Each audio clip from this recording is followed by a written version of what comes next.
I would like to run into lots of problems in the next week or two and get them ironed out so they don't come back to bite us on the butt in 2 months. It's sort of my goal for. I think today, hopefully, will be the last day that we have to specifically address the issues of working collaboratively. But I'm sure pieces of it will keep coming up. And please ask about them. Ask about them in class so we can figure them out and share whatever decision we come to, so every team can see that and decide if it's what they need for their situation. First of all, in terms of basic operating procedures here, we want to make sure that all the work you do in Revit on this project is happening in that box folder. So if you have an early copy of your 1405 model or the base model or anything in documents or downloads or somewhere, I would just get rid of it so there's no confusion about which file you're working on. So if we're opening a file, I would go to File Explorer and then right to the box folder down here, over to, this is my team, and then open it from here. Alternately, if I just started Revit, and while we're waiting, Faith asked if her team's working with their base model would affect other teams' base models. And the answer is no. You're all in silos. Golden Bear 1, Golden Bear 2, Ace 1, Ace 2, and what's the other one? Hideout. That's right, Hideout. Hideout 1 and Hideout 2. You each have your own totally standalone batches of information. Yeah. So if we're in Revit, I'm a little confused right now. I've been working at home, and on this computer, there have been several files made more recently. So I want to make sure when I'm opening a file, until I know that these are all current stuff. And see, I'm still set up for my documents. I do not want to be there at this point. I want to go to my computer, and I guess to desktop. Where do I go find? I want to go to desktop and then go to the box folder, and then to my team, and then to these guys. I want to make sure that any of these that I pick is out of the box folder, however I got there. And you can check with the files here that are themselves. You can see that this one is here, and its saved path it's in my Art 569 folder. I don't want to be there. I want to be in the Box Mutt and Jeff folder for me, and for you, it's in your Golden Bear one or whatever. So I'm going to go to Open, Desktop, Box, 1405, and I'm going to open my own model, most recent version of mine. And I've made a team of me and Nathan and Molly for illustrative purposes, so we can see how, just to review once how this all makes sense. So this is how I made mine. I took the empty file, opened it, imported the base model, wrote the letter G for Gillis in walls here. I'm going to close that because we know that it's okay. I'm going to open the Weisberg model. All I did was copy the empty one and rename it. And this is the procedure we do for all these. It's got nothing in it yet. I want to go to Insert, Revit, Link Revit. I'm in the right folder here, my 1405 Mutt and Jeff, so I don't have to go back to Box. This is where I wanted to get to. I'm going to link in the base model. And all of these are correct, just as out of the box. And they will be in yours. So there's that. And now this is the Weisberg model. So I'll do, I'm going to just draw some walls so we can tell where hers is. Wall. And I put a big W for Weisberg.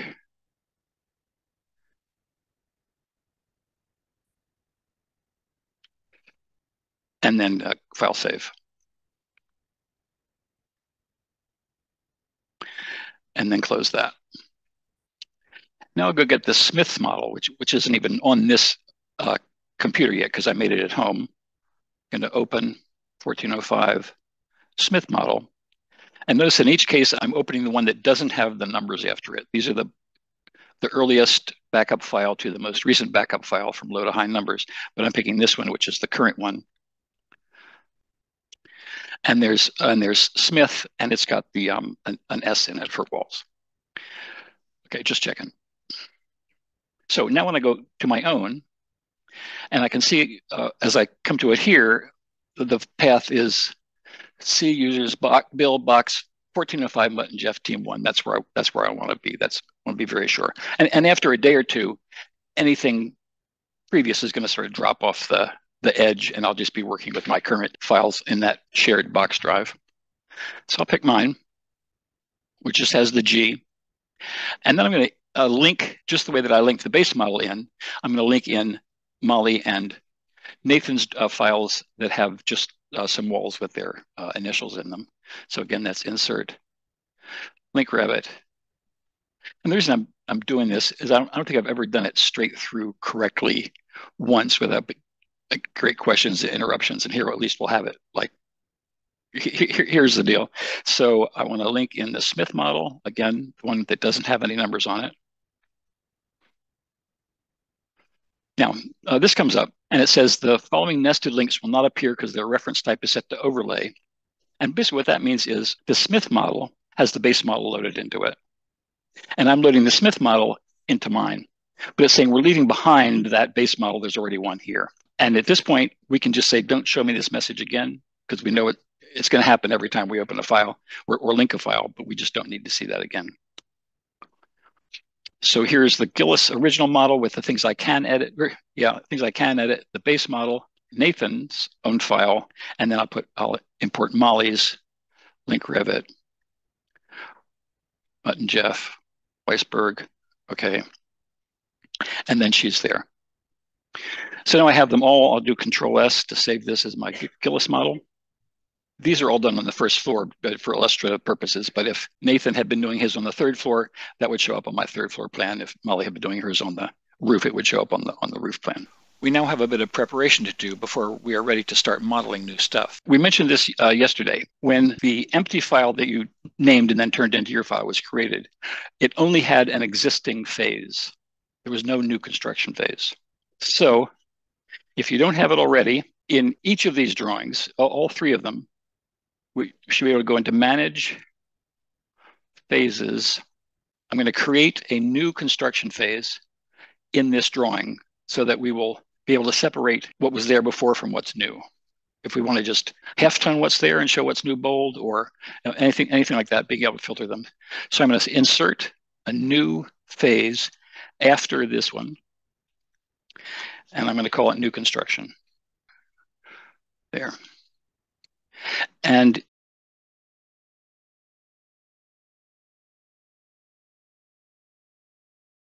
that should have the exact same name in all three of your own files. So we don't have a new construct, new, and new construction. Those are different. We need to have a new phase called New Construction in each of these drawings. Okay. And then since I'm here, I'm going to take my walls, the ones that I created here in my file, and I'm going to change them from phase created to New Construction, and they've never been erased. So why did they just go away? They just went away because the view property is set to show just existing. So I'll slide all the way down here for the view and change its phase to New Construction and its phase filter to show complete. And then they come back. So the deal is we create the phase, change what you created to the phase, and then change the view to show complete and New Construction. I realize next time when I do this, I'll have created the New Construction phase ahead of time. This will be much smoother next year, but it doesn't help you guys exactly. But well, on the other hand, giving you files that need some work is instructive. You're getting a little hands-on instead of just getting handed to you. Number A here is something I discovered. First of all, only one person may be working on the base model at one time. So figure out what needs to be done. Tell your team members you're going in, get in, do it, and then save the file and get out. On Google Docs, people can edit the same document at the same time, but we can't. So one person in your base model at a time. And you've all got email and Slack and whatever it takes to say I'm going to do it. But the important part of that is, since it's a shared model, a shared resource, we don't want to just everybody go in one at a time and just randomly do stuff. As you work on your project, keep a list of what you think needs to be done to the base model. Like I would like to turn all the whole first floor to wood and the second floor to carpet. So that's sort of your thought. And then every day or so you get together and see, is everybody cool with this? And if everybody is, then, but if somebody wants the second floor to be VCT or something or other, then you need to decide how that's going to work. But I don't think we need just sort of randomly bopping in and changing things without checking it out with the whole group. I mean, it's a collaborative process, not a every gal for herself kind of an operation. So since the topic has come up, let's talk about flooring materials. I'm just going to do this for the whole floor to start with. Let's imagine that this is my room right here. And I've decided that I want to have my whole first floor to be wood, let's say, because it's an easy one to find. But I would like to have red carpeting inside this O-shaped room. How am I going to end up doing that? First of all, to do the whole floor plan, the whole first floor plan to make that a wood finish, I need to save and get out of my model and get into the base model. So I'll close this out. Yes. And then I'll open, just to be sure, open my base model, the one in my silo. So I'm going to go to my level 1, and this is in my base model. Let's render this just so we see what's going on, or go into a 3D AXO view. I'm going to go to Paint, and let's see what I've got in here. So I'll say birch wood, and because the floor was made in this environment, I don't have to take, it's not a family edit, it was created here, so I can just go ahead and paint that with the wood. That's all I wanted to do right now. So I've now changed my first floor all to wood, Control S to save that. Going to get out of all of my base model views, come into my Gillis model, and see that my floor has been turned to wood. So now the question is, how am I going to change this part in here to carpet? There are two options. One is just simply to place a thin object there. Here in my own model. Which I'll just do off to the side here, which would be just component, model in place, and we'll call this part of a floor just to keep it okay. And we'll call this raised carpet. A little extrusion.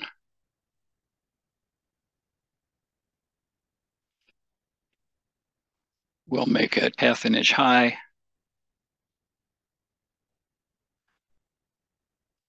And I'll change its material to carpet. And the reason I pick carpet is just because it's red and I can see it easily. Okay, so there's a carpet that I could have drawn it inside there. That will have a little bit of thickness to it.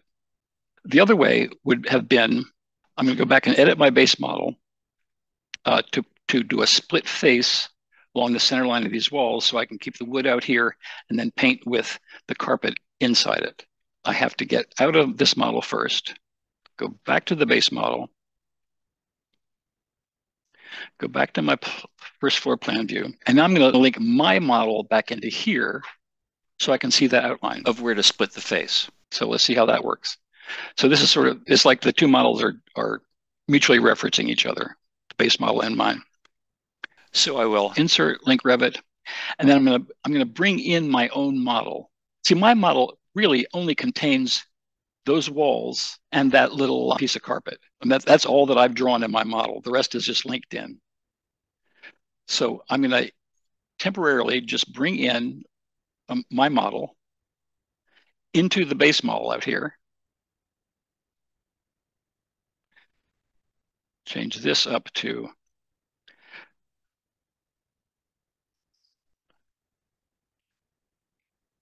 my base model doesn't have a new construction. Okay, so I got to do that. Gosh, all sorts of things to keep track of here. After, we'll get it. New construction, same name, apply, okay. And then this view, I'll change from existing to new construction and show complete. Okay. So now I have just this sort of image of my model coming in. And what I want to do is take this floor and split the face. So I have remember the big part of it is actually wood. And what I want to do is be able to paint with carpet in here. So I'll go to modify split face. I guess I'll go to hidden line. So I'm highlighting the floor there. And this is sort of the masking tape that's around the whole edge of the floor. And I want to do the same thing inside this room. Not very tidy. I apologize. Well, close enough.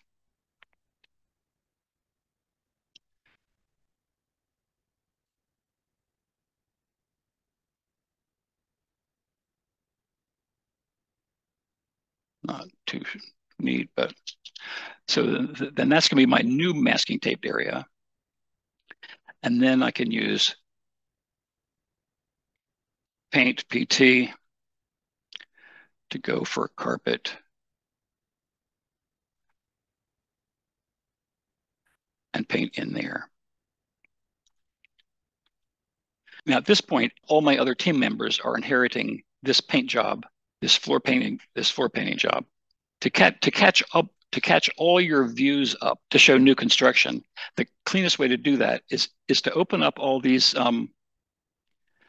guys till all your views are visible. I know there are fewer of them in your model, but you can pick one and come all the way down and just like hit shift click, and it'll pick all those views. And I'll start again with building sections. And all at once, I can change them to show complete and new construction. We don't have to do it one by one. And that's probably a good idea. Might as well work. That's what we're doing on all these floors is new stuff. Looking at these two ways of doing it, one as like a little piece of rug in your own model versus coming back into the base model and changing the floor plan. I think the first way is probably going to work best, because if you move one of these walls, you're going to have to come back to the base model and adjust the split face.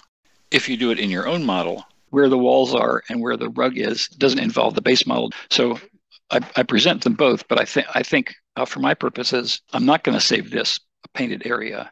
I'll keep it for demonstration purposes. But I think if I do other rooms, I'm going to do it with just a little piece of rug just sitting there. What I will do is out in the main space of each floor is do the large areas, pretty much whatever that material is going to be. Where you might want to use the split face would be if, let's say, the back half of the building was going to be wood and the front half was going to be tile. Just for instance, we might go back to level 1, go back to hidden line, go back to modify split face, pick the floor again. And then let's say that from here,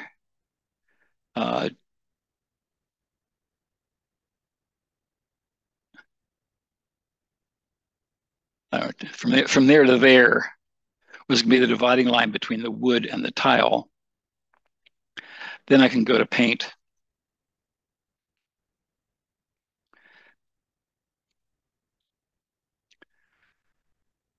Well, I'll just make it brick. Do like that, and that will save a lot of small areas. So again, I think this is something where you want to decide as a team. First of all, you sort of decide what your materials are. And if it's lots of little different materials, you do it one way. If it's a couple of large areas, you do it conveniently the other way. Okay, so I'm going to say that's fine. I'm going to save it like this just for the sake of demonstration. Control S. Now I got to get completely out of this one before opening my own project. The question was raised about how to create an axonometric view of just one floor.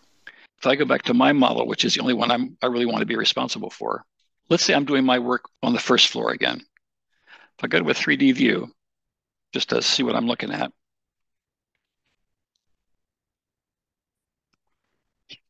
Basically, I want to turn off all these, the top four stories, and just leave the first one. So I'm going to, instead of this view, I'm going to create a new view. I'm just going to rename this one.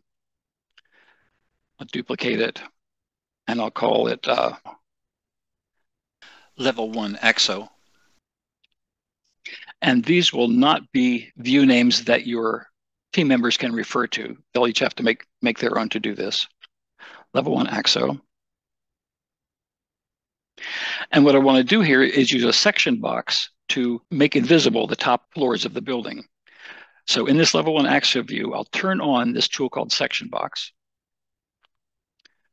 which is the one that defines the volume of space that Revit's going to display in this view, and pull this top button down till it gets to about the right place. And it's hard to do it, to get it just right when you're just sort of eyeballing it this way. So I would suggest is going into like this front view, and then crop it just below the bottom of the second floor slab. And there you have it. You can do that for the other floors as well. I don't want to mess up that section box accidentally. So I'm going to, once I've got it set like that to be correct for this view, I'm going to pick the section box and pin it in place, so I don't have to worry about it. And then I'm also going to right click, hide in view, and it will still remain active. It's still cropping off those top views, but it's not getting in the way visually. And so that the base model that's been linked in here doesn't keep flashing like that. That's a link. So I'm going to tell Revit over here and modify not to select links. I'm going to uncheck that. So now all I can pick are my own levels and the own things I've created. But a highlight doesn't flash when the cursor is over linked-in elements. I think I'm done with any little adjustments to the base model, because you all will have started working on it and making changes to it, and don't want to have to come back and remember what those were and to do them again. So I think at this point, the base model is yours. I can give you a couple of things like staircases just by themselves. You can import, you can link in and actually convert to objects in your drawing. But basically we're done. The model is yours now. We're not going to slide in a new base model for anybody. You can see here one consequence of using split face in the base model for floor materials. What I was getting at with it being sort of a pain, let's say I have to decide to move this wall out to here in my own model. And now the rug that's in the base model, the carpeting only comes out to there. I have to go back into the base model and all that kind of stuff. And I think it's going to be just much easier to put a piece of floor in like that, just 1/2 inch thick. You'll see a little line at each doorway that marks the material change. So with wall materials, we have the same kinds of questions about where to make these changes for the existing walls. Right now, these are all just the brick that was there. If that's what you want, great. If not, there are really 2 ways to go about it. One is to paint the wall, go back in the base model and paint it. And if you decide we're just going to paint all the inside white, that's an easy way to do that. Create or make a white material in the base model. Go ahead and paint all those wall surfaces. And we can look at that. So let me do Control S for mine. Again, I want to get out of here. Base model. The way the building is built, it seemed like from the drawings and the photographs, is that the west wall has this concrete frame, and the front face of the building is a concrete frame with individual sections of wall set into it. So these we'd have to paint individually. The back wall, or at least the way it's modeled at this point, and the front wall too, is all one wall and not little sections. So what works in one case might not work in the other. Just thought of a third way to do this. If you decided you wanted all your exterior walls to be white on the inside, we could just define that wall type to have a white interior material. That would be one way. And that would be this right here is, the base model is my basic generic 17-inch brick wall. And I could go into Edit Type, Edit Structure, and make it have from the exterior side, 1'4" of brick and 1" of chipboard, let's say. And then all these inside faces would be chipboard. But that doesn't really solve the problem of your different interior spaces are going to have different finishes, I'm assuming. But let's look at a couple of ways where painting the inside, a way to do it inside the base model would be, I'm just going to go to paint, and I'm going to use this one just called gypsum board, gypsum wall board, and where I can just paint surfaces. And if you notice, this grabbed part of the downstairs as well, because actually this wall, that wall right there goes from the basement clear up to the roof. You could paint that, paint that.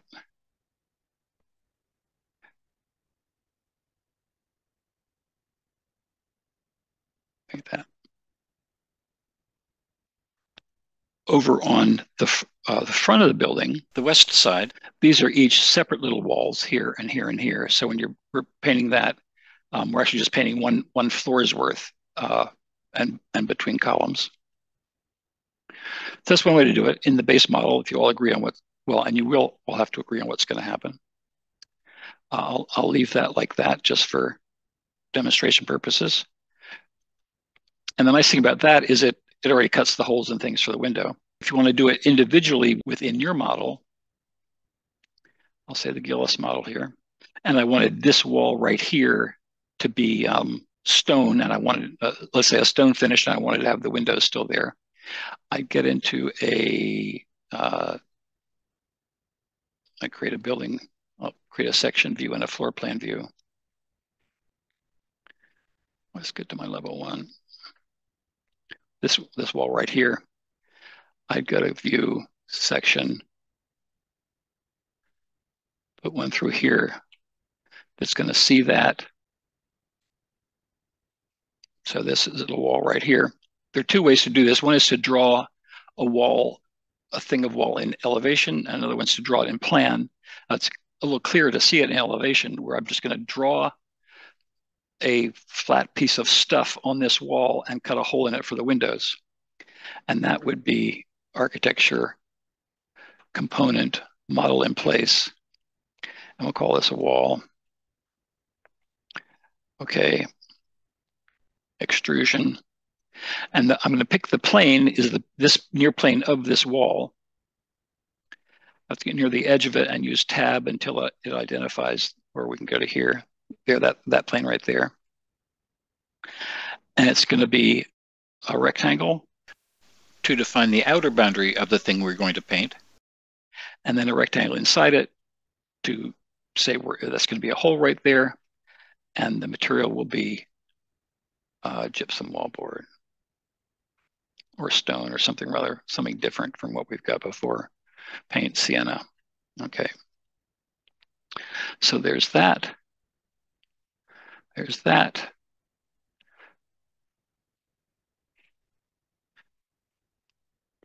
So there's the sienna wall. We still have this issue of the brick right here. It's because this window doesn't really come far enough in. We could fix that, perhaps by painting to match the window trim. But so that's one way to do that locally, like from column to column of the exterior wall. What are your thoughts about the columns so far? You like them? You want to put a box around them? You want to make them go away? I mean, it seems like there are two things. We can paint them or we can put a box around them. Because the next question comes in is, okay, so you've got a box that comes up pretty tightly around the column itself. Then you've got this thing at the top. Does the ceiling just block the view of that? Do you start doing walls that are doing this? That's a little expensive and crazy. You could do something like this. The nice thing is you make one of these per floor and then just copy it to all the other column locations. We don't have to do this 5,000 times. All of this is made for repetition. It's the only thing that makes this program possible, frankly, for us. But if you've sort of boxed out your column, you could do one of two things. We can slant walls. So you could put a bunch of little walls on top of the walls around the shaft and then slant each of them out. That would be fine. Or we could do this thing. Then the piece here could be a blend that just goes from a square the same size as the vertical part at the bottom to a square somewhat larger at the top. And on each floor, that would be essentially the identical piece. Because the floor height variations, well, 2, 3, and 4 are all the same height. So those you get them. You make one, copy to all the column locations, and then copy them from one floor to the next, just like that. First floor is taller, single height. Fifth floor is taller, and heights vary. There are 3 different heights up there. Let's see what that would involve. Let's do on the first floor. I'll just pick over here. I'm going to go back to my hidden line wall.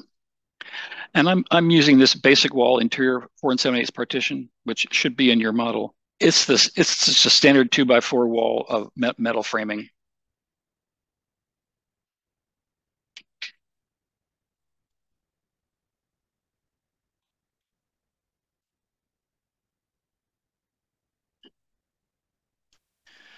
Make these the same, 3 feet center to center, slightly arbitrary.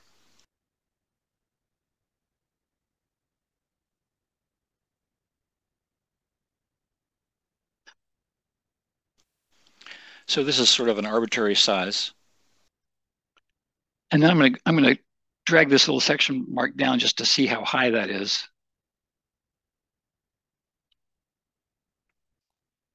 So that's this thing right here. I'll bring these guys up to there,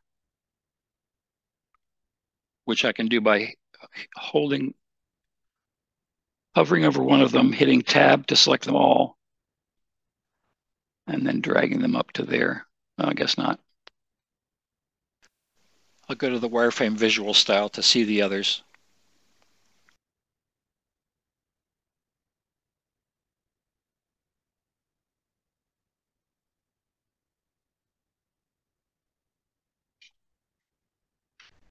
I'll make that top piece as a solid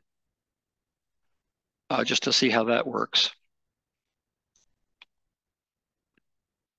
I'll go to architecture, component, model in place, wall.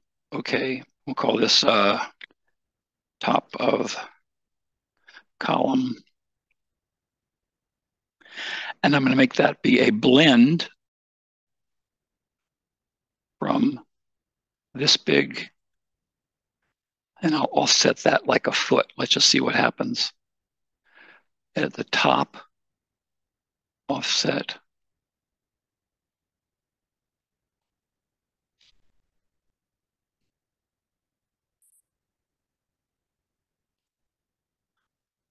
Okay. Okay. I'll go back to that section view to see. This is right down on the floor right now. That's pretty good. So there's that, and then here's what it looks like in elevation. So it looks just about the same, except it's square instead of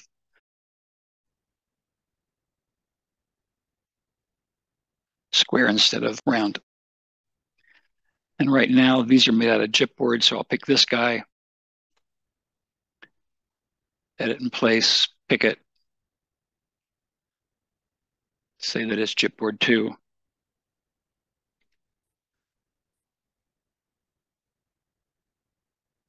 Okay.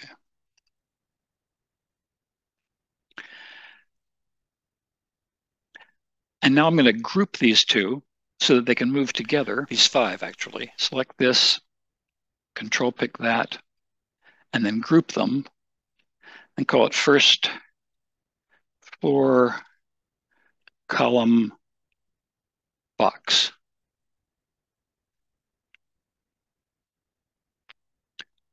Okay. And then to copy that around is pretty straightforward. We go to level 1, copy all of that from here to here to here. So they're those starting to shape up, and you just keep going. So, getting those big moves down is going to take a while. But then once it's done, everybody shares it. I would be surprised structurally if you can really get away with diving depth. Water is really, really heavy. Those columns get smaller and smaller as they go up. And nobody puts in columns like twice as big as they have to be just in case somebody wants to put in a rooftop pool 100 years later. I mean, that doesn't happen. A lot of light fixtures will only go into a ceiling, and that is to say a ceiling that's not part of the structural system. And what we have down there on Broadway is we can't put recessed light fixtures into concrete. We can't put recessed troffer lights into concrete. So we'll need to use one of two kinds of lighting fixtures. Ones that can be surface mounted and have visible surface mounted conduit. Or we can use ones that recess into a ceiling, which means we're going to have a ceiling that's dropped down from the structure at least a foot so the light fixture can go back up into it. Here's sort of the deal. Let me get into level 1 and do a camera view like here. View, camera. Okay, so this is looking at, this is the existing building. These are walls that are in Nathan's model. But if you want to use the full height of the space and maintain some sense of the original materiality, just paint the concrete and mount stuff there. Many light fixtures, although not all, can be placed on any surface mount it. See what that's like. So component, place a component, load family, and go over to lighting fixtures. Go to architectural, interior. And what we have to have are ones that will say component, load family, LED. Okay. We need ones to be able to place them on existing concrete, ones that will come up with this set of options in the options bar when you're placing it. Most of them you just place in a ceiling plan and they just stick to the ceiling. And those are ones that require a ceiling. The ones that we can stick anywhere, on a wall, on a column, on the slanted slope face of a column, are the ones that have these options, or the options here of place on face or place on work plane. We want to do place on face, and I'll just stick there on the ceiling, on the bottom of that concrete floor. Ceiling plan. Do I have a ceiling plan? Yes.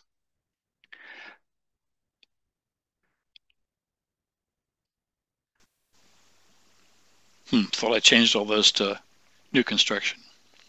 In my little room over here, I'm going to put a ceiling in.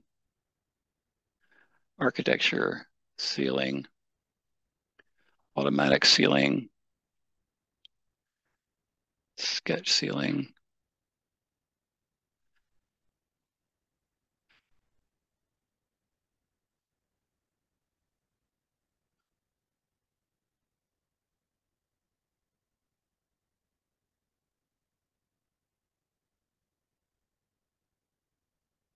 Fix those guys. So there's I'm a ceiling plan, there's a ceiling. And if I do one of those recess can fixtures,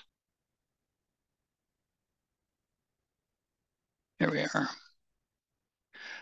These will insert into a ceiling, but they won't insert into the concrete. First of all, it's concrete and they don't go into that.